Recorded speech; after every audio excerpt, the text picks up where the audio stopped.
Hanji, so let us get started with our second chapter, that is Indian economy from 1950s to 1990s. So basically, a quick recap. What we have learned in the first chapter was the condition, or rather the deteriorated condition of Indian economy during the colonial era. Now, there were three key pointers that we had learned. First one being that a majority of our population depended upon agriculture, and despite their heavy dependence on agriculture, there was a chronic food shortage that our country has to face, and the productivity in this sector remained generally low. Plus, the addition of zamindari system ensured that the land holdings were consolidated since uh, zamindar used to collect a certain fixed tax, and if the farmer could not pay such taxes, their lands were forfeited. What this resulted into was creation of a few big players in every area, being zamindars who would have large land holdings to themselves, whereas small farmers would have little land pieces which were scattered throughout, which they owned. The second thing we learned was the introduction of various transport facilities which were inadequate since their only purpose was to provide a communication channel to extract raw material from villages to be transported to the nearest port for export purposes. Hence, they did not build an exhaustive network which could be used for transporting people, especially during the monsoons. And the third thing that we had learned in the last chapter was that the condition of industrial sector, as our existing industries were crushed down systematically, and we had little to no growth for a long time period. In this particular chapter, we'll be looking what was the strategy India adopted after 1950 to year 1990, and what were the significant changes, and how we face various challenges to overcome the situation we were in. Before we begin with this chapter, there's a key concept in economics that one should be aware about. That is the problem of scarcity. Now, question that might have arisen in your mind is what is the need for us to study this subject of economics? So every subject tries to solve a particular problem. The problem that we face ourselves with in this particular subject is the problem of scarcity. Now let me explain what I mean by this.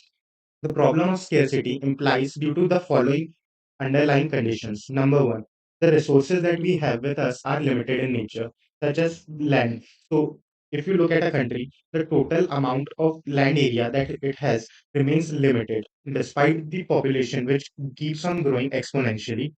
But the land remains that stagnant as compared to the population. So, whatever the total land mass India had with itself was the same as on the date of independence. It is same today, and it will be same, let's say 50 years from now. However, the population that we had during the time when we were got our independence remained at a certain number. Then it grew exponentially to a point where we are today. So that's the reason you will find that land prices keeps going up because the supply remains constant, whereas the demand is growing exponentially. And this applies to all factors of production, such as labor, capital. Capital implies the amount of money that you can invest in your business, and also with human resources. The next thing is unlimited wants. As human beings, we want various things. We need various uh, things in order to satisfy ourselves, and some of them are rational, such as food, clothing, shelter. Some of them could be irrational or even illogical at a point, such as if you are a single person but you want to live in a big mansion or you want luxury cars. So the human wants are unlimited, whereas our resources in comparison are finite and limited. Next comes a very important point, that is alternative use of resources. So it should be simple. We could use our resources for our wants and satisfy them. But the only problem being our resources are limited, but so only limited wants would be satisfied. However, these resources also have various alternative uses, which implies that not all wants will be satisfied, only the ones that have certain priority. Okay, so as we were looking that these resources have various alternative uses. For example, let's take the same example of land. So if you own a particular piece of land, this land could be used for various purposes. You could use the same land to create a recreational park or garden. The same land could be used for construction purposes of a house where you can establish a residential society. Or the same land could be used for establishment of various industries and manufacturing units. The same land could also be allocated to various essential infrastructure services such as construction of railway networks or construction of various amenities like hospitals and so on. So, as we have seen that there are three major challenges. Number one, the limited nature of our resources. Number two, the desires and wants that we have are unlimited. And number three, the resources can be utilized in various alternative manners.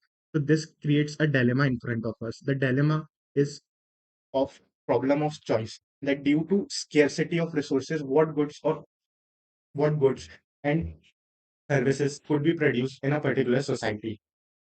Now, this problem of choice is what is the central question that we try to answer in the field of economics.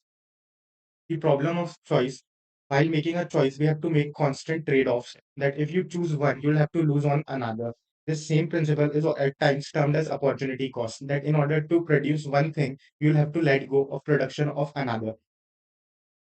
Now, let us look at what the key questions are that arise out of problem of choice, that could be majorly divided into three segments. The first being what to produce. It implies that what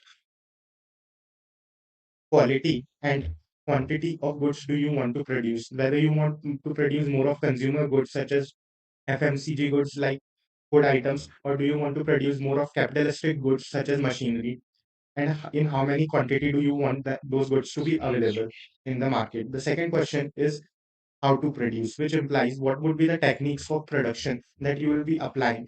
Whether you want to be more capital intensive, that you want to use more of machineries in order to produce the goods, or you want to be a labor intensive unit where you would be depending less on machinery and more on human labor for production. And the third question is for whom to produce, that who is going to be the ultimate consumer, who is going to consume the goods and services that are being provided. This thing can alternatively be explained as the problem of what to produce, as the problem of allocation of resources, as to which resource to be given to which sector for production. The second problem of production could of how to produce could be seen as a problem of production, that what goods and services can be produced with existing resources and capabilities. And the third question of for whom to produce can be written as a problem of distribution, as how various incomes and consumption patterns are distributed geographically. Now let us move forward, that how do we answer, now that we have identified the three major problems, what to produce, how to produce, and whom to produce, how does a society choose to answer its this question? So the answer lies in choice of an economic system. An economic system in a very layman's language would be a system that allow people to earn their livelihood. So in order to better understand economic systems, we can say that economic systems are majorly of two types when India got its independence. The first one was the socialist system, which was prevalent in the USSR, and the concept behind socialistic societies was that all resources would be owned and controlled by government, and there would be no private property. Thus, government could decide what goods and services need to be produced and will distribute them for welfare of people. Whereas, on the contrary, we have another system known as capitalism. In capitalism, the role of government is very minimal. All the resources are transferred to private players, and this private players, based on the concept of demand and supply, let market decide what goods and services need to be produced, and they will only produce those goods which are profitable and supply them. This model of capitalism is seen in countries like USA.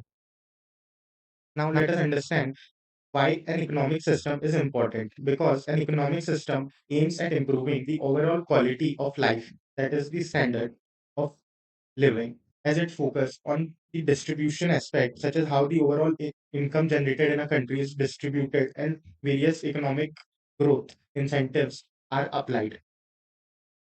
Now let us understand what is socialism. So socialism could easily be understood as a system where means of productions are owned and controlled by public authority, and the aim of this public authority to control these resources is to provide equity, that is welfare and reduction of income inequalities.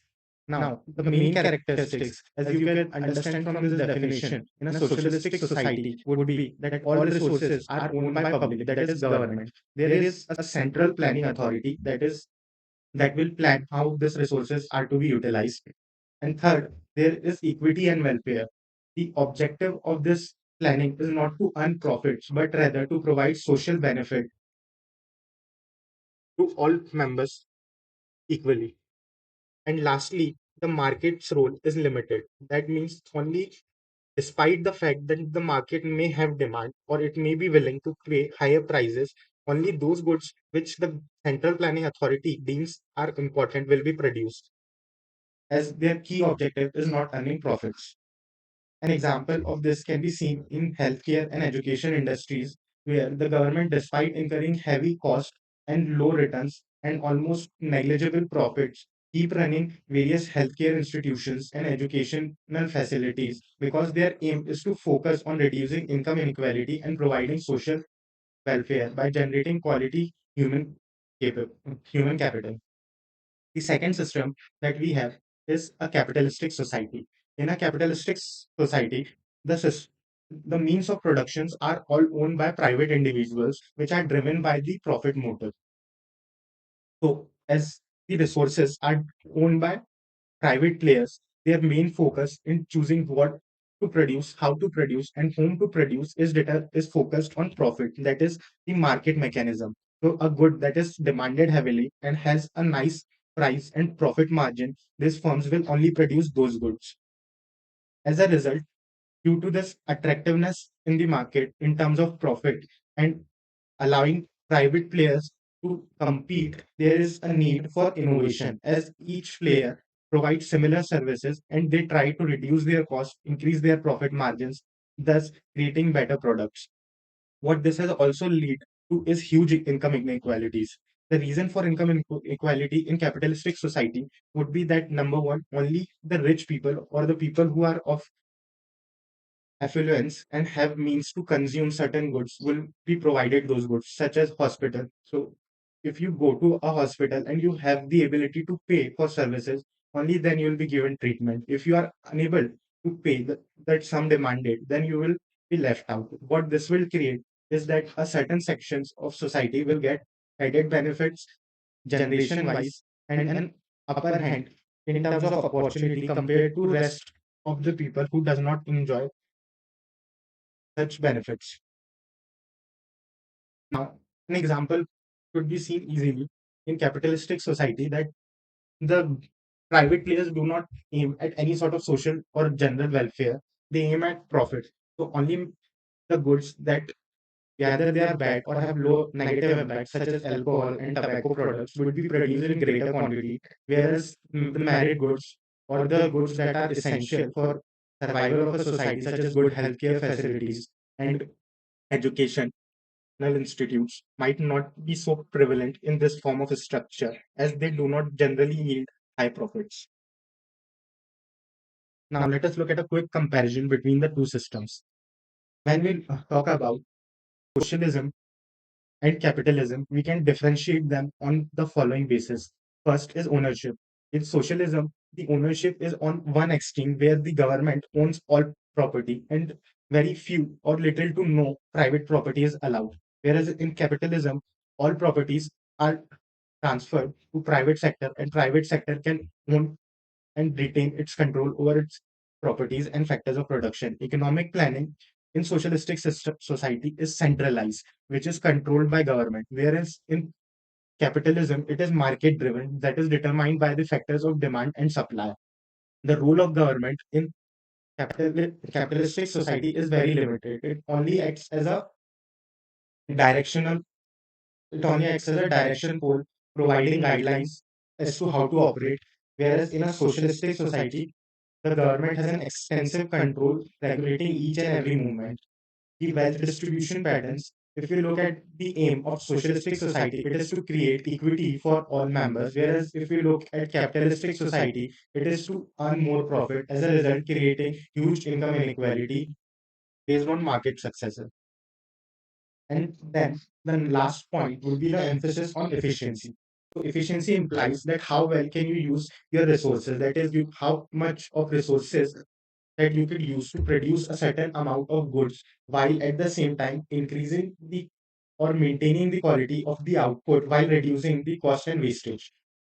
So a socialistic structure is generally less efficient because it focuses not on reduction of cost and earning profits, but rather social welfare. Hence, it remains slow and ineffective. Whereas a capitalistic society faces heavy competition. As a result, it is forced to improve because if it won't improve, it will earn loss. It will not be able to earn profits, and due to heavy competition, it will be ruled out of markets. Now, as let's have a quick recap of what we are going to study. First is the pre-independence era, which we have seen in our last chapter, that focus on the exploitation of Indian resources and the condition our economy was left into. In this second chapter, we'll be focusing on post-independence reforms, that what were the steps taken to improve our overall condition, how the concept of 5-year plans were implemented in India, and the choice whether to be a capitalistic society or a socialistic society was in front of our leaders, and what was the system that they choose to progress with. In the third chapter, that will be the video after this, we'll be looking at various reforms that came in the year 1991, popularly known as LPG, or liberalization, privatization, and globalization. So, without further ado, let's get into our chapter, Indian economy from 1950 to 1990. Let us start with a quick overview as to what we are going to learn in this chapter. The first thing that we'll learn about is the introduction of 5-year plans, which was a basic framework for governing the planning process that will shape the economic conditions in India. Now, what is a 5-year plan? A 5-year plan is a plan that systematically provides direction to various players in an economy to focus on a particular sector. So, for example, the first 5-year plan was aimed at establishing better agricultural conditions in the country. Now, let us look what are the essentials of a plan. Now, growth, modernization, self-reliance, and equity. You can look at this four as you can look at these four objectives as the key pillars that must be followed while developing any plan in India. The word growth means increasing national income and improving the standard of living of its populace. Whereas growth can be, in a layman's term, understood as to increase our capability to produce better goods and services at a better in a better manner while with an optimum utilization of our resources such that there is little to no wastage. The second point is modernization, which aims at increasing productivity through adoption of new technology and improving the skill of, of our labor, both managerial and technical know-how. Modernization also refers to modernization not of just the work process, but also of the mindset in the way people think and act so they can break through their cultural barriers, such as education for all and not limiting females to just household chores. The next thing we'll be focusing on is self-reliance, which means that as we know, our economic conditions were deteriorated, and even for basic necessities like kerosene and food grains, we had to rely extensively on imports.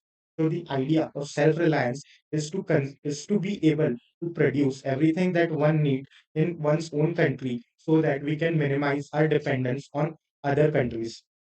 And finally, the idea of equity. Now, here we talk about equity, not equality, which can be easily understood through this graphic. Through this graphic, this is the case of Anji. So, as we were looking at the case of equity versus equality, equality implies that everyone to be treated equal, despite the fact that some people may have different challenges and different circumstances. Whereas in the case of equity, it implies that different people be treated differently according to the challenges and circumstances they face.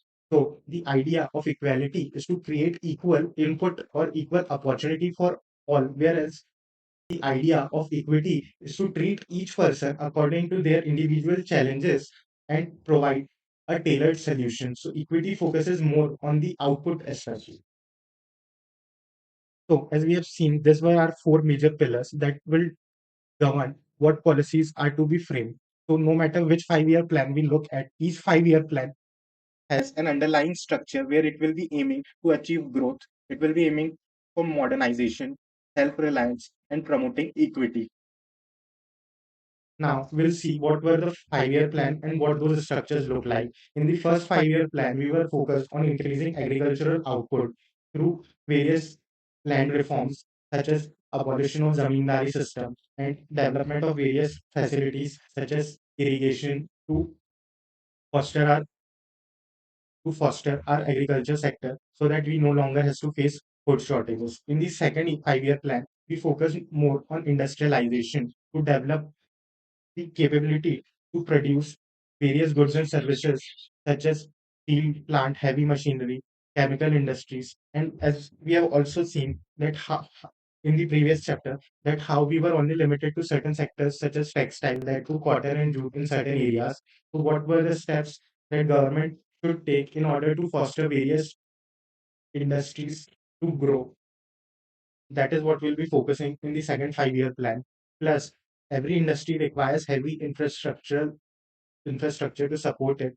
So various initiatives such as building of new connectivity networks such as rails and roads and inland waterways were taken by government to promote industries. And lastly, the social impact on it. As if we are looking at a manufacturing unit, you will be requiring more of skilled labor and there will be more white collar jobs. So you need people who are better educated, trained, and are tech friendly to operate in this environment. In the third 5-year plan, we aimed at self sufficiency. The idea that we can produce as much as we need so that we don't have to be dependent on other countries, even in the worst case scenario. In order to boost this idea, major reforms such as introduction of high yielding variety of seeds were introduced in the agricultural sector. The industrial sector also faced major growth as public industry sector industries were set up in order to provide various goods and services which otherwise private sector would have failed, and a major focus had been on improving higher education to develop skills to provide employment to the general population. In the fourth year, our planning goal was of in the fourth year, our goal was of planning to achieve stability. That whatever growth we have achieved in agriculture sector, in industrial sector, we can maintain it at a steady pace. This was achieved through implementation of green revolution, promoting industrial development so that we can have the capability to not only produce consumer goods but also capital goods in the country and various social reforms. Now, one thing that we'll also be seeing is the development of industries and how the balance of power in which industry will produce more, whether private sector gets to be a dominant player or should the private sector industries be a major market force, is what we will discuss as a new industrial development policy was introduced, which categorized our industries into three sectors. Number one, category one, which was the category one, which comprises of all the units that were owned by the public sector. Then this means that these companies were owned and controlled and managed exhaustively by the government, be it state government or be it the state government or the central government. An example of this could be Coal India Limited, and the sector was restrictive as only government units could participate in this particular sector. An example of a purely government controlled sector would be defense, such as the reason that no private company could provide defense services in India other than government bodies. The second category was let's look at the third category before we move to the second category. The first one being the public sector, where all resources were controlled by by the government. The second one will be on the very extreme end of private sector, where all industries aimed at increasing profitability and through innovation, as all resources were transferred to private sector and they relied on market mechanisms to make profits. And the second category lies somewhere in between of these two extremes, that was category two, where private sector could operate in sync with the public sector enterprises, where the private sector would provide various goods and services to people at large. At the same time, it will act as a supplement to public sector enterprises, where public sector will operate for welfare purposes, whereas private sector operate with the aim of generating growth and wealth in the country. We'll be focusing on a major area, that is agricultural development, as we have already seen that the challenges we faced was of zamindari system, the massive shortage, and the third one being low productivity and huge unemployment, and all this add up to miserable conditions of farmers, having them to take leading them to take more and more debt in order to produce, having them to take more and more debt so that they can continue with their farming, as they did not had any m- alternative way of employing themselves, as they lacked various skills. In this chapter, we'll also be focusing on certain challenges and criticisms by various scholars, that what were the key problems India has to face in order to implement its various 5-year plans. The most dominant one of them being the license system, in which government would not allow any sector or any private individual to operate in market in an industry unless they had acquired a proper license. Then we'll look at protectionism by government, which implied that since we were aiming at self-sufficiency, we did not want to be dependent on imports. So in order to reduce imports, what the government did was to provide a protective layer to the domestic industries so their goods can remain competitive in the market as compared to the foreign imported goods, which we'll be dealing in detail in this chapter. And lastly, we'll see that how our inward looking policy created a major problem, that we were focused on import substitution, but we forgot about our growth opportunities in the export sector and how it has resulted in a negative balance of payment. And we'll also be seeing the role of public sector enterprises, how they've shaped our economy in the upcoming years, and what were the criticisms that why the public owned enterprises are not so efficient. Now let us move to understand everything in detail into our chapter.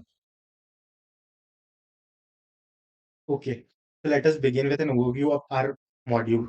That first, we'll be looking at 5-year plans. So the first question is, what is the reason to plan, or what is the key objective?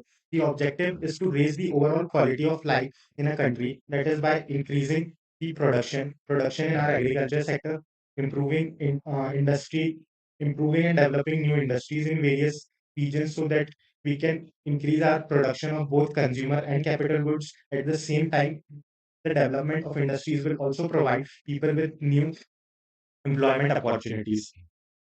That is what we'll be looking in this chapter. So, in order to solve the key problems that in any economy face, which we have understood earlier, that was the problem of what to produce, how to produce, and whom to produce. Two market models were available to us. First one being the capitalistic society, which would obviously result in huge income inequalities, as which was feared by our leaders at the time of independence, because because the adoption of capitalistic model in India was sure to fail due to the massive income inequality in this country. So if you look around yourself today, you will find that there is extreme amount of riches and luxuries in India that one would see, which coexist at the same time with extreme amount of misery and poverty, that too in today's time. So imagine what would have been the condition in those days. So obviously, the idea of establishing India as a capitalistic society would not function well, because it would result in more exploitation of the poor, which was not the main objective of our government. Then the second model that we had to see was of socialistic society. Now, socialistic society will result in welfare of the people, which was true. But a major criticism of socialism that our leaders has to see at that time was that an inherent principle in socialism is that there is a central planning authority, the authority being the government, and the government knows that what is the right path, or what is the right way ahead for the economy to function. and it will be of good conscience to provide goods and services which are for the betterment of general populace rather than filling their own pockets. And that is the case we have seen that in various USSR countries, the though the concept of socialism was in its ideation a very good one, but when it came to its implementation, it failed massively. Because if a wrong person who is driven by greed and self-interest comes to power, he will not think of socialistic models as a way of improving for a lifestyle and quality of life for general populace, but rather benefiting himself through exploitation of others using the socialistic society as absolute power corrupts absolutely. So, what India did was it came with a middle way. The middle way being a mixed economic system, where we created a socialistic society where the government will own all major resources and it will provide all basic necessity goods and services in the initial phases, and it will continue to do so so that even the poorest of poor can retain the benefit out of such efforts, whereas the private sector would also be allowed to own a certain amount of property. Whereas the private sector would also be allowed to own a certain amount of property so that it could provide better quality goods and services to the population. And also, the private sector could provide goods and services that are demanded, which are not necessarily essential but are needed for growth, such as through innovation in technology. Now, as we have seen, what was a plan. The plan is a roadway that directs you towards a particular goal. Now, the idea of a 5-year plan system in our country was adopted from the planning model of the Sovereign Union, which also which also functioned in the same manner, where every 5 years government will come up with a plan where they will have a central area, a sector, or an industry that they want to grow and develop in the 5 years. But since 2017, we have changed our model of planning. So instead of having a 5-year plan where each every 5 year government will be focusing on one sector, after 2017, what we have done is creating prospective plan. So rather than focusing 5 year for one industry and trying to develop it in those 5 years, we look at long-term planning where the existing plans stay functional while they are also supplemented with new plans and policies so that the development of various sectors can be a continuous one rather than just being limited to those period of 5 years. And now the key objective for such planning is obviously number one to increase our productivity through innovation and adoption of modern technologies, and second being increasing employment opportunities so more wealth can be created. Anji. This is what you'll also see in the very first page of your module, where it talks about that how socialistic system was favored, but it failed because government ownership because of two major reasons. Number one, that the ownership pattern of land was very difficult to change as a majority of land was owned by zamindars or big players, and to divide that and to take it away from them and to say that now this belongs to government would have resulted in various resistance. And the second problem was that socialism works only well in idea, but in implementation, it will fail if the people who are in power are corrupt. So we focused on going for a combined approach where we can reap out the benefits of a socialistic society and its structure. So structurally, we remain socialist while at the same time adding elements of capitalistic society so that we can also foster our economic growth.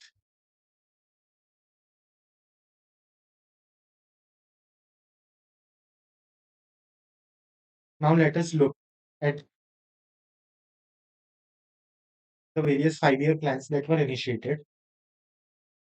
First, it reads out that the private sector being encouraged to participate through industrial policy.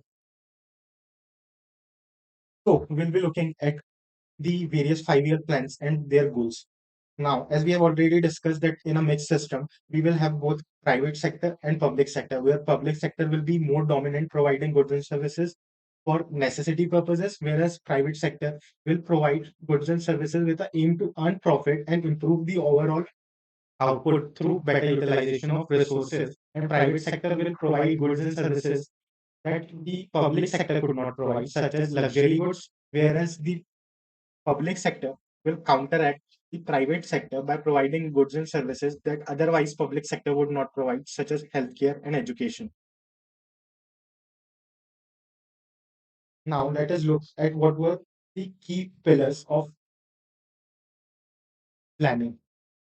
Now the goal of our planning was to improve employment opportunities and overall reduction of poverty. In order to reach those goals, the four following founding pillars were adopted, that every plan which is to be implemented in the next 5 years must stand strong in these four aspects. Number one being growth, which implies that the country should increase its capacity to produce various goods and services. Number two, by in by increasing the overall production in the GDP that is contributed through various sectors. So we focus on overall development of all the sectors, namely we want development in agriculture, we want equal development in industries, and we also want our service sector to grow. The second was modernization, which aimed at increasing the productivity through better utilization of our goods, through better utilization of our existing resources, through adopt to increase our production capacity through adoption of new technologies. And as we adopt new technologies, the result would be that though the amount of input remains same, the level of output generated will increase due to reduction in wastage. The third goal was of self-reliance, which means that we should be able to avoid our imports and we should be able to produce the necessary goods in-house for our own consumption so that we do not remain dependent on any other nation.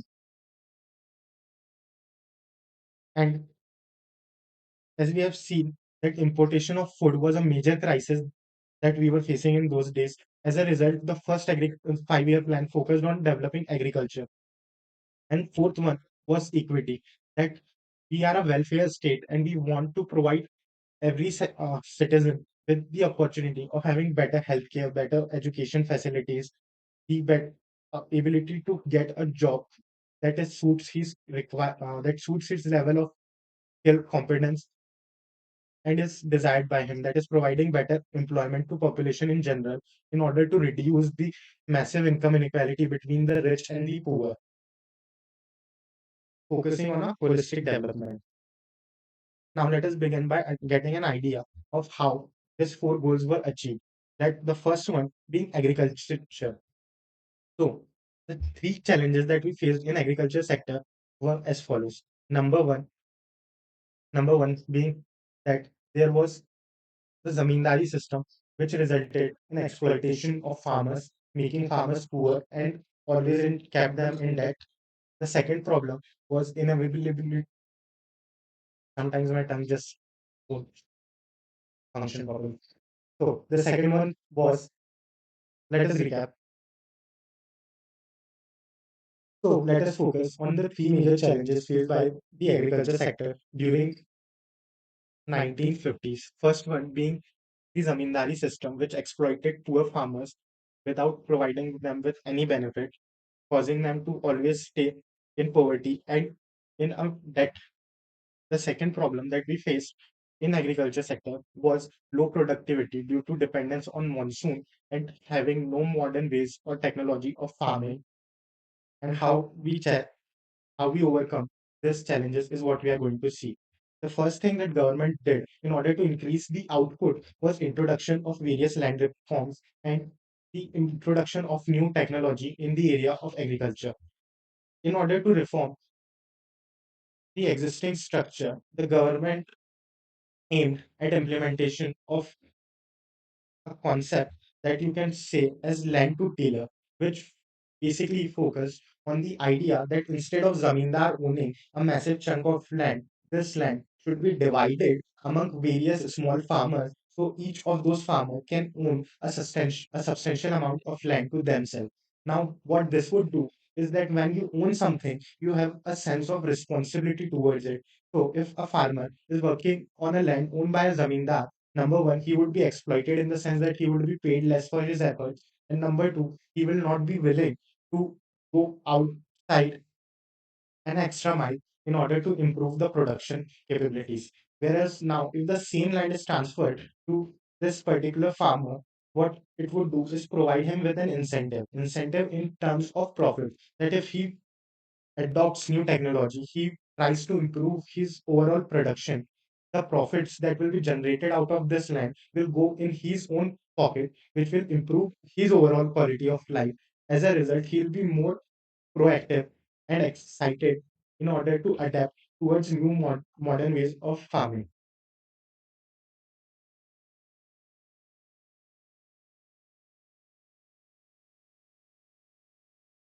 Now, in order to remove the zamindari system, the government started doing two things. Number one was the abolishment of the zamindari system, where the zamindars would collect taxes, and it started with a land reform. The aim of land reform was to limit the amount of land holding that an individual could hold. So an individual now could not own an exorbitant amount of land to himself. Rather, a certain limit was set that this is the limit till which you can own your property. Any property that falls above this limit would be acquired by government and it would be redistributed to the poor people or farmers who cannot afford to buy land. This was done by establishing land ceilings, as we have seen, where a fixed maximum size for ownership of land was made. The result of this particular policy was that over 200 lakh tenants, that is the farmers, came directly in contact with government and they were freed from the exploitative system of zamindari. Plus, it gave them an incentive to produce better goods.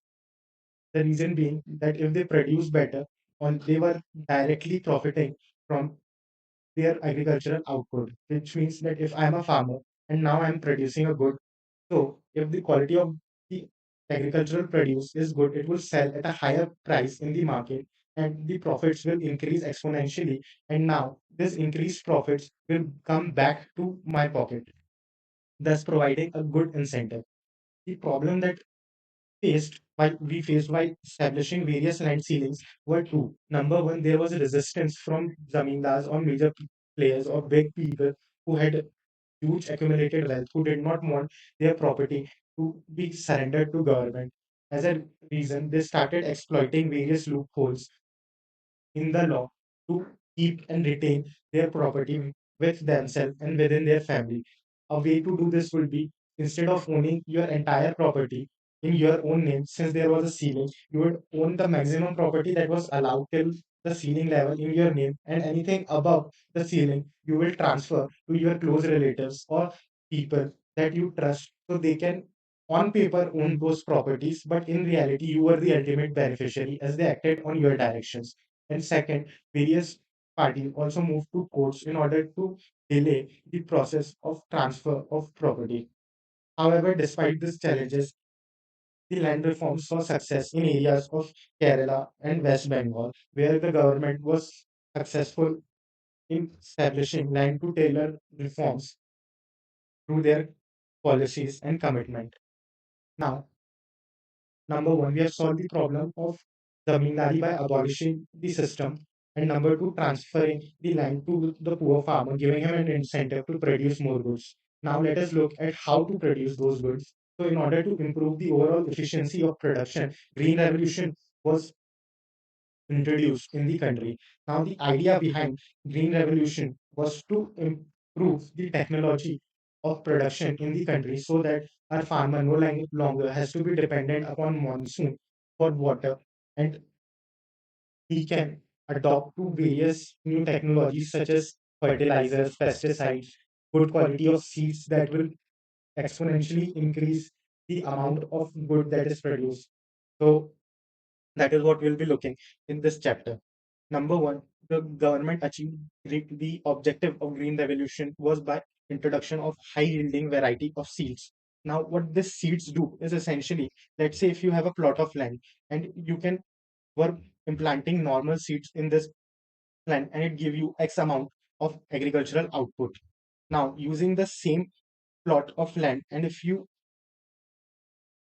now using the same plot of land, if you just change the seeds to a high yielding variety ones, it will give you a 2x amount of agricultural outputs. That means that though your land area remains the same, but the output that was generated has increased exponentially. Now, what are these seeds? These are the seeds that have been developed after research, which are comparatively better to the normal seeds found in market, since they have more resistance towards various diseases, which means that the overall quality and quantity of output generated by use of this seeds would be better compared to normal seeds. And the second was, in order to grow this seeds, government also started promoting use of various pesticides and fertilizers, so that the seeds could be utilized to the maximum and the overall quality of the product would improve. And also, in order to reduce the dependence on monsoon, various new technologies such as irrigation facilities, or as you would hear, development of artificial water pathways such as Nehar in villages had started. As a consequence, what we faced was a major growth in the field of generation of rice and wheat in India, where states like Punjab, Andhra Pradesh, and Tamil Nadu has benefited greatly from it. That even if it today you look at the total agricultural output of the country, you will find that Punjab comes out as a most dominant player, where the state contributes significantly in production of various food crops. The second Okay, so as we were talking about the benefits of green revolution, number one, we have seen that the overall quality of product has improved, the overall quantity of product has improved. At the same time, it has also given us an advantage that now the same land could be utilized for production of various different crops throughout the year, which gave a better diversity in terms of the output being generated, which helped us in achieving our goal of food security and reducing our dependence on imports for our basic necessity goods. Now, let us understand the idea of market surplus. You might have seen various ration shops around your locality. Now, the idea of establishing a public distribution system or the ration shops was focused on creating a market surplus. So, the idea of a market surplus is that, say, there is a certain demand for a product at a certain level. Let's say you need wheat to be produced in a or rice to be produced in your country till X quantity. And due to implementation of various new technologies and new methods of production, you are able to produce 2x amount of goods. So this extra benefit, this extra gap where you have produced extra goods, which is over and above than what is demanded by the market, is known as the market surplus. So this market surplus was absorbed by government to be stored and reutilized in the times of crisis in order to manage any shortage that we might face in future. Plus, the implementation of this new policy in agriculture has made our farmers not only financially strong, but also it has improved the general life, general quality of life for masses, since that now we do not have to rely on imported food items. Thus, the domestic produce was available, which was equally competent in terms of quality and was also lower in prices. Thus, the price of food grain declined relative to the items of consumption. The lower income groups who largely spent their percentage on income on food benefited from declining of prices. What this means is that if there is a person who's below poverty line, a major portion of his income will go earning towards spending on food for consumption purposes. But if the price of the same food grains come down, this gives him extra money which he can spend on various other necessary services such as education and healthcare. Now the same point repeats, as we have seen that government build various stock reserves so that we don't have to face food shortages. due to availability of a market surplus. But this development of implementing new agricultural policies came with a substantial amount of risk associated with it. Now, there were two major risks that comes to mind. Number one is that when you are implementing a new technology, it requires heavy capital input, which a poor farmer will not be able to provide since he already does not have money. So he would have to borrow more money in order to buy high yielding variety of seeds. Plus, he had to take care of various pesticides and fertilizers and develop new irrigation technology just so that he could see results which he'll see in future. And in order to do so, he has to borrow money, which will increase his risk exponentially, and he might not have that capability to endure such high risk. As a result, only the wealthy people or the big farmers who have abundance of capital would benefit from this new policy. And the second challenge was that this new variety of seeds were also prone to infection. So a certain regular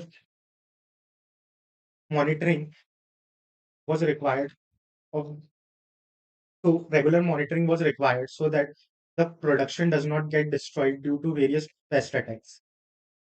Now, in order to overcome these challenges, what government did was to incentivize small farmers by providing them loans, that is financial capital, for purchase of various seeds and fertilizers at various low interest at low interest levels compared to what other banks and financial institutions would provide them. Further, it also started various educational campaigns where farmers were made aware as to how to implement new technology into their agriculture process, and any doubt they might have during irrigation or cropping season was resolved through running various educational campaigns.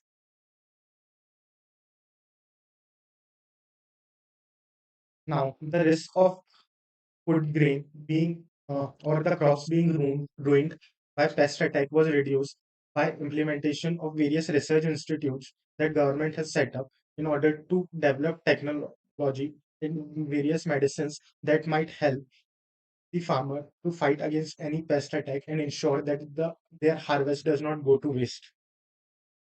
Now, as we have seen, the government has started providing direct incentive to the farmer in form of supply of money at lower interest rate. This could also be termed as subsidies. Now, there were certain advantages and disadvantages of providing subsidies. The obvious advantage being that the poorest of poor farmer who did not had any land holding or did not had any collateral to get a secured loan from a financial institution was saved from getting loans from various loan sharks, and plus having government support give him a certain assurance to bear the risk of entering in entering in agriculture with high spirits and adopting new technologies at a rampant pace. While the disadvantage of establishing subsidiary that is argued by many is that most of the subsidiaries went to big farmers who were already affluent and had the financial capability to employ and implement new production methods on their own, benefited from subsidies rather than the poor farmer. Now, despite this criticism, the government continued to provide subsidy as it did not aim at reducing, it did not function on the idea of equality, but rather on of equity of providing benefit to the last and the most marginalized section of society, where the poorest of poor would be able to participate in economic growth due to government support. The same point is being repeated here that the government, if provide subsidies, it will reduce the risk for the poor as they will be able to buy the required inputs without fearing any negative consequences, knowing that the government has got their back. But the bigger players will also benefit from these subsidies, which might result in a scenario where the intended benefit for the poor has gone to the rich, resulting in creating income inequalities. Go back and delete this section of recording. Now, what this will do is result in creating income equality between the rich and poor, as both the rich and poor would have the same means and resources to better their output. As a consequence, we will see that the overall agricultural productivity in India has increased, which helped us achieve our goal of reaching self sufficiency, where it came with a negative side that was still a majority of our population was dependent upon agriculture. So we needed to find new avenues for employing such people.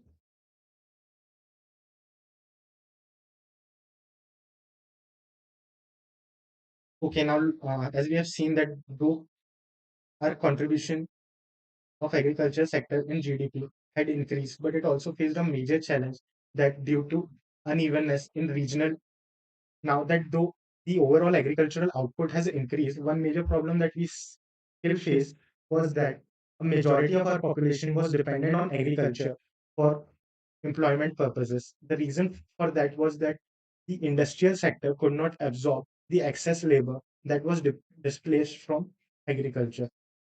So, in our second 5 year plan, we focus more on developing trade and industrial units in order to generate more employment.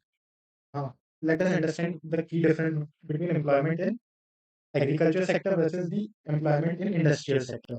So the first fundamental difference is that if you are employed in agriculture sector, your employment is number one seasonal. So only the time where you are actually harvesting a crop or you are sowing the seeds and you are involved actively in the process of growing crops and providing them to market, only in that particular cropping season you are involved in agriculture activities and you have a certain income that will come. Whereas for the rest of the part of year, when you are not employed actively in agriculture, you will not have anything to do. Whereas on the contrary, in an industry, you are employed throughout the year, whether it is summer, monsoon, or winters, you will have employment which will be consistent throughout as you are constantly engaged in production in transformation processes that are not affected by cyclic seasonal changes as much as in case of agriculture. Plus, the ability to employ yourself in an industry gives you avenue for further growth. That means that you can now apply for more white collar jobs and jobs that will pay better. So let us focus on the changes brought in the industrial sector. The first thing that we will see is that now we were aiming at diversifying our industries so that we were not limited to cotton and jute industries in certain areas. So we started diversifying into various sectors such as petrochemicals, steel, and various. We also tried to build an in-house capability to produce capital goods so that we can reduce our dependency on our imports. Now, here's a quick question for you. In the comment section, type down in which year the Tata Iron and Steel Company was established. Now, let us look at what were the structural changes introduced in the both private sector and public sector. Number one, the first challenge that we faced was in developing our economy was the shortage of capital. That private players did not have sufficient amount of money that they can invest in order to grow their businesses. The second problem that came with during the time period was that even if somehow a private player manages to acquire the capital to invest into his business, there was not a ready market which was big enough to ensure that he will be able to earn good profits, thus demotivating private players to operate in India. The solution came out in the form where government started promoting industrial sector. This was done by providing various incentives to industries such as low taxes, initially providing them with financing facilities at low interest. And in order to ensure overall regional development, government also gave added bonus and incentives to industries that were being set up in rural areas and remote regions. Now, let us look at the new industrial policies that were implemented during the time period of 1956. Now, the first thing this policy did was to segregate industries into three categories. Category one being owned completely by the government. So this is sectors like defense and various energy and various goods and services that if left to the private sector due to heavy costs and low profits, the private sector would be resistant to provide these goods. So the government used to provide these goods in the category one, which we have already discussed over here. So the category one comprises of industries that are exclusively owned by government. The category two was a mixture that was where where majorly goods and services were provided by the public enterprises. Plus, there was also scope for private sector industries to boom, such as the food grain market. So, if you want basic food grains such as wheat, rice, a public distribution system and dependence on pub- public enterprises could be seen as a basic level so that everyone can access those resources, whereas private players can also operate in market providing better quality of products.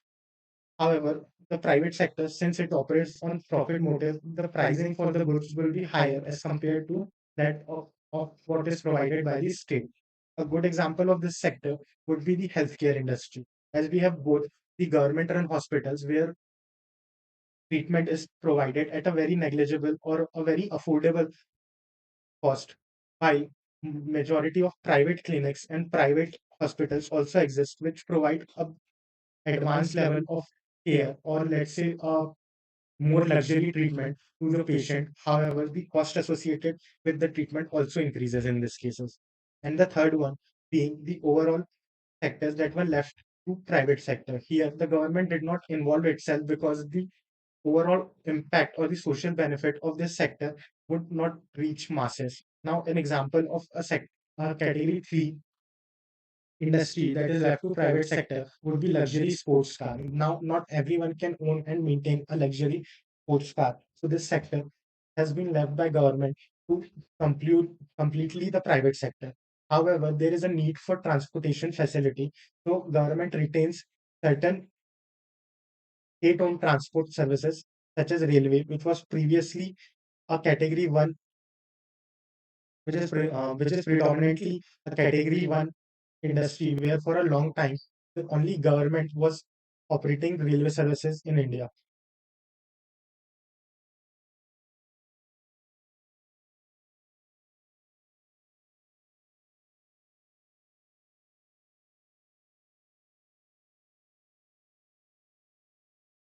Okay, so coming back, how this three category system was implemented and how private sector was encouraged, we need to look at something that was introduced by the Indian government. That was the practice of licensing.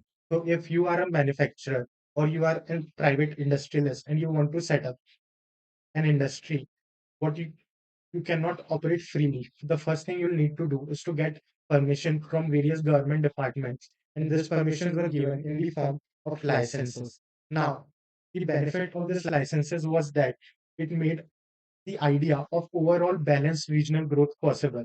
As if there is a major city, everyone would like to set up their industries in that particular city or the economic growth center because it is has better infrastructure and they will be able to operate smoothly. So the licensing process in profit center areas or the urban areas was comparatively difficult, whereas if the same industry was to be set up in a remote or in a rural area, the licensing system was a bit more relaxed. Does it allow the private sector to it allowed and encouraged the private sector players to establish more new industries in rural areas so that it could generate and balance out the employment opportunity both in the urban area as well as develop the rural areas and provide equal opportunities for employment despite the geographical differences. Thus, a key objective was to balance regional growth, and how it was achieved was through policies such as easy licensing in the backward area. Plus, if you have established an industry in a backward region, you will also get various tax benefits and subsidies that were provided by government. Now, what this did was that if you are a private player and you want to establish an industry, you would first need a license to start your industry. Second, if you are already an existing player in the market, that means you are already producing a certain product in the market, and now you want to diversify. That is, you want to produce a different kind of good. Let's say earlier you were producing cycles.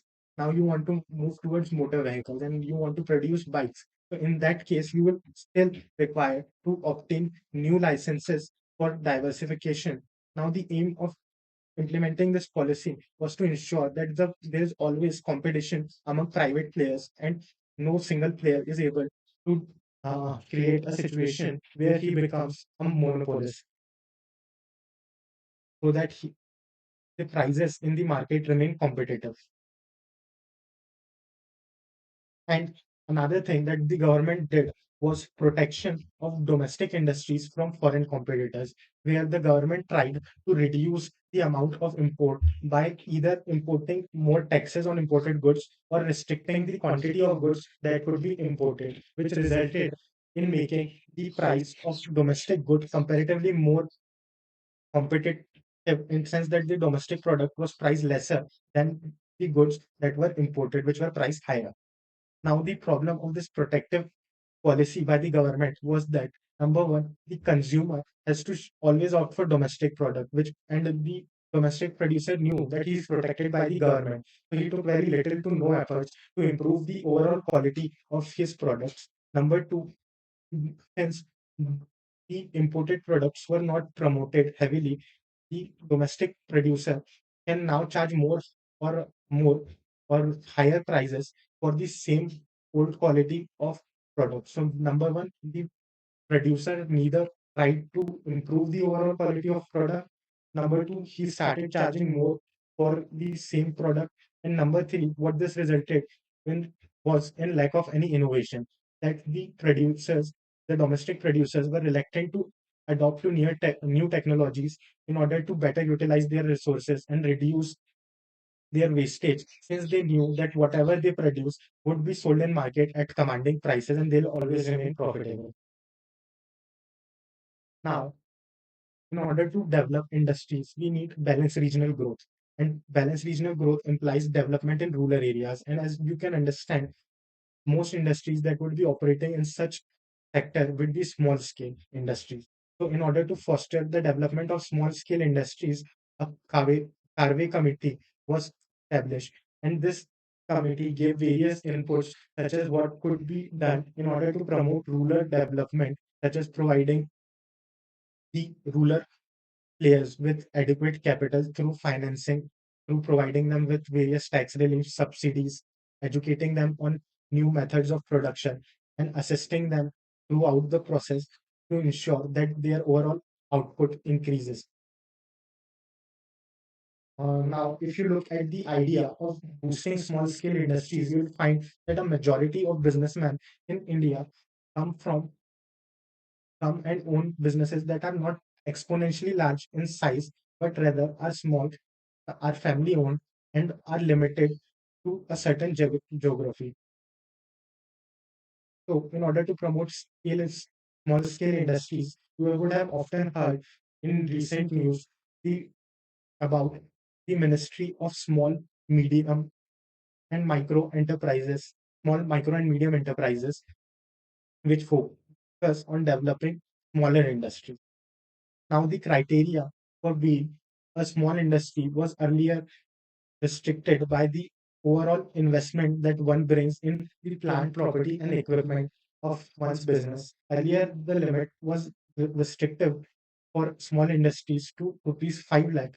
However, in recent time, this limit has been introduced, has been improved to a maximum investment that is allowed up to rupees 1 crore. So, what it has done is that earlier, when the limit was of uh, 5 lakh in terms of investment, only a certain number of small industries could be covered and get benefit of this policy. However, by increasing the limit to 1 crore, a large number of industries can now come under this umbrella term of small industries and would be able to benefit from the policies that are created for MSMEs in India. The key idea to promote industrial sector is to promote more labor intensive production technology. Now, labor intensive production technology implies that we will be more dependent upon humans for production purposes rather than substituting workers with machines. The reason for this is that India has a huge population, which implies that the cost of labor in India is comparatively cheaper, and hence we should aim at more labor intensive practices, which would generate more income and provide employment to our mass population. And by providing employment, it would also create equality of income, since now the person has more opportunities. He would be able to earn more. As a result, he would be able to upskill himself, and he would be able to access various education, health facilities, which otherwise he would have missed out upon, thus improving his overall quality of life. Now, here is the same challenge being discussed, that the firms, small industrial firms, were shared by government and were remained protected, as the government aimed at growing small scale industries in India, providing them with adequate financial capital at low cost. Now let us focus on what was our idea related to trade policy. Now the government wanted to do. Okay, so let us look now at what was our trade policy after implementation of this new response. So any trade with the world comprises of two sections. Number one is the export, is the comprises of two sections. Number one is the export, that is the quantity of goods and services that you provide to the world, and second one being imports, that is the number of goods and services that you take from the world. So our policy remained mostly inward looking, where we aimed at self sufficiency, where we tried to reduce the overall import levels to minimum so that we do not have to be dependent on various other countries for meeting our needs. This was done by implementation of two things. Number one being the tariffs. Now, tariffs are control measures that are monetary in nature, which implies that if a good is imported, so the government would employ various taxes on the imported good in order to make it more expensive.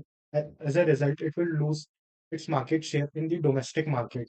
So, if both a foreign good and domestic good is available in the market, it is natural that the consumer might not differentiate between the domestic product and the foreign product, and it may at times prefer the foreign good. However, if a tariff measure such as taxes is employed, the cost of the imported good goes higher. As a result, now a rational consumer would prefer the good that is priced lower, that is the domestic product, and the market for domestic product will remain protected. And the other way was through implementation of quotas. Now, quotas are non-monetary control measures, which implies that the overall quantity, though the pricing of the good remains same, the quantity to which a particular good or service could be imported in a country was controlled. As we can see, our fundamental idea was of import substitution through domestic production, where we focused on implementing various control in two forms. Number one, tariffs. Number two, quotas. Tariffs were the monetary aspect comprising of various taxes in order to make the goods expensive and discourage consumer from using foreign products, whereas quotas were quantity restrictions on various imported goods. As a result, the domestic industry remained protected in India for the time being, and whatever goods were imported from foreign were priced heavily. Thus, minimum spending was on various luxury goods that were imported. A result.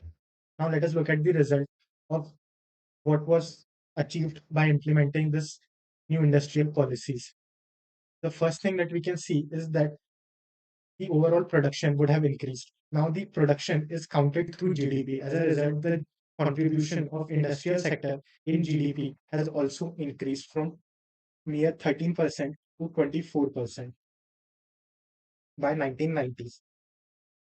And the economy was growing at 6% annual growth rate, with a 6% annual growth rate in the industrial sector, which was a significant growth for us. And as the new industries developed, we were not only restricted to certain sectors such as cotton and jute, rather, we started to diversify our industries into various other fields also. And both public sector and private sector coexisted, which gave the opportunity to various small scale producers to start their businesses and be a part in overall nation's wealth building. With this added protection of state-owned enterprises came certain problems that were that though private enterprises benefited, that now that we have seen that overall development of both public sector and private sector enterprises in the country, we will also see that those the participation of public sector enterprises has saved our economy, saved our economy from turning into a monopolistic form of competition, where if the private sector failed to be competent, the public sector was always there as a substitute to provide quality, affordable goods at a good quality at affordable prices. Now, the same could be seen in the telecom sector, where once we had in aggregate over 16 players in the Indian economy providing telecom services, where we had state-owned players such as BSNL and various state communication networks, whereas at the same time, private telecom players such as Reliance, Tata Docomo, Vodafone, Airtel were also budding.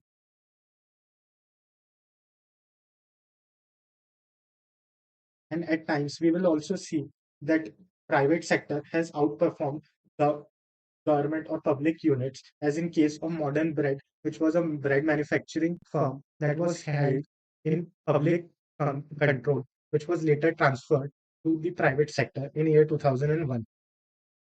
So overall, in the new planning developments, we have seen that the distinction between private goods and public, so delete करना catch करना.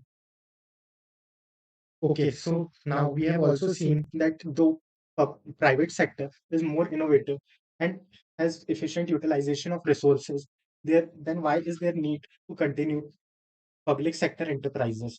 The reason being simple that though public sector enterprises incur huge losses and they might not be as effective as the private sector enterprises, their existence is crucial since the private sector enterprises are always driven by profit, so they will not provide any good that does not yield them with income. And now we will move on to certain general criticisms of the licensing system that was started in India, which we has already seen, which we have already seen and discussed over here. That what were the problems associated with the licensing system. Now, the general criticism of the licensing system were as follows. Number one, there were there was something that is called as the permanent licensing system, where a major big player would influence the government and administrative officers to achieve more and more licenses in order to establish himself as a dominant player in the market. And extreme red tapeism and more paperwork made it difficult for players to get licenses. Further, the protection of domestic industry against the foreign competition does not provide any incentive to the private sector to improve upon the quality of goods they produce or induce more capital to improve their production process since they could sell the same quality of output at higher prices in the markets. Further, this resulted in a negative aspect towards consumer as they had to pay more for low quality of goods in the domestic market.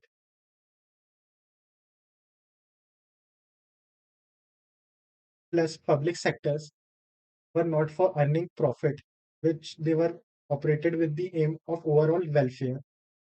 However, this policy started to change in the year 1991 due to inefficiencies in our markets, which we'll see in the upcoming chapter that what was the reason that from being a predominantly closed economy where a major sector was of the public sector enterprises, which formed a major dominating part in the market, we slowly opened up to the world, and how the license Raj system came to an end, and how the negligence uh, of only focusing on import substitution but not promoting ample of exports has resulted in developing various situations that will result to LPG in 1990s. That is something we'll be discussing in the next chapter. In this chapter, we have overall learned the land reforms such as abolition of zamindari system and introduction of new technology and various initiatives that focused on growth of industries in the country. Now let us look at the additional infographics that has been provided to us. First is this one.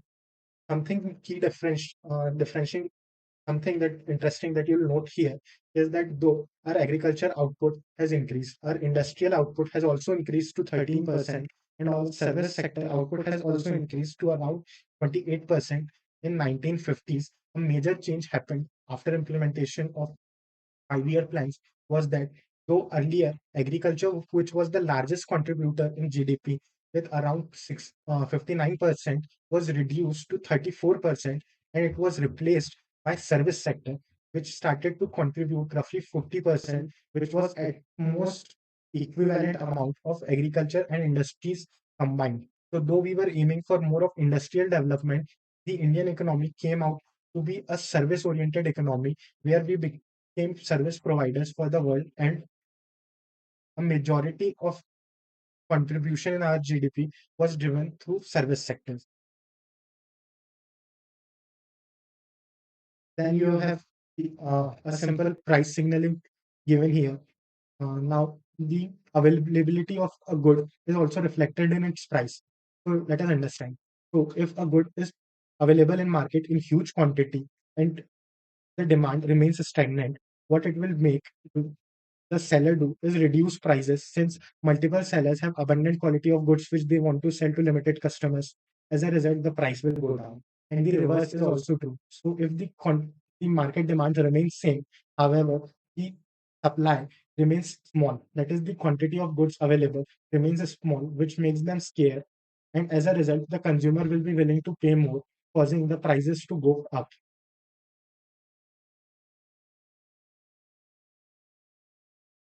And here we have the contribution of Mr. Prashant Chand Mahalnogas ji. Now let us understand who this person was and what were their contribution in developing the 5-year plans. So Prashant Chand ji played a very crucial role in drafting our 5-year plans, as he was if the key person involved in ideation of the second plan, which contributed to development. So let us look at his earlier life's educational history. He was born in Calcutta, where he got his education through Presidency College, and later went to Cambridge, and also earned the title of becoming a fellow member of Britain's Royal Society. When he came back to India, he established Indian Statistical Institute, which now the ISI, or the Indian Statistical Institute, is one that collects data about various things and then uses this data as a guiding factor to measure and the performance of the country in present and future times. And using this data for further decisions are taken and policies are made. So he was one of the founding fathers of the Indian Statistical Institute, and he also started a magazine called Sankhya, which published various informative data even today. And during his planning state, though he was of a different ideology, while he was developing plans for India, he invited various foreign scholars to India for their inputs as to what could be the potential challenges that India would face, and how they should be and how various steps should be taken in order to overcome those challenges for better economic growth. And he is also known to have an eye for talent, since most of the economists and academics that he has invited to India for their input would later go on and earn Nobel Prizes. So this was a brief. So now we have completed the overall outlook of the Indian development process during 1950s and 1990s. Now, a major problem that we have faced at the end of 1990s is that the stagnation of domestic market, where largely government was a major player, plus the private sector, due to license Raj and protective policies, did not had any incentive to grow. And we had only focused on import substitution, but forgotten about fostering more exports, had resulted in certain scenario, which has led to another major policy change in the year 1990, which we'll be discussing in the next chapter.